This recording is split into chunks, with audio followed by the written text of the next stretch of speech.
नमस्कार सम्पूर्णलाई झोरले अनि सम्पूर्णलाई स्वागत गर्दछु मेरो युट्युब च्यानलमा। तपाईहरुलाई मैले देखाइराखेको छु यो निकै नै सुन्दर फुल।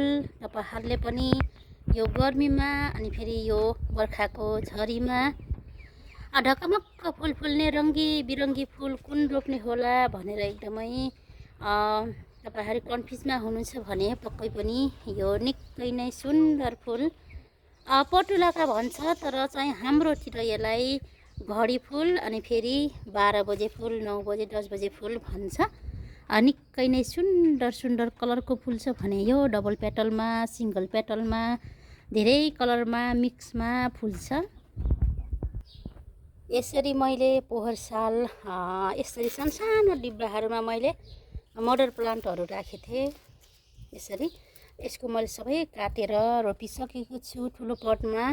यो यसरी एकदमै सुन्दर सुन्दर फुल फुल्छ। यसरी अहिले कोपिला निस्किसकेको छ। यो पोहोर साल राखेको मेरो मडर प्लान्टहरू हो। यो फुल एकदमै सजिलोसँग सर्छ र यसलाई हेरचाहरै गर्न पर्दैन। जुन ठाउँमा पनि यो मजाले सरिहाल्छ र यसलाई चाहिँ मन्टा भाँच्यो भने पनि यो एकदमै बुसी हुन्छ अलि छिट्टो। तपाईहरुले पनि रोप्नु भएको छैन भने अवश्य यो फुल रोप्न सक्नुहुन्छ।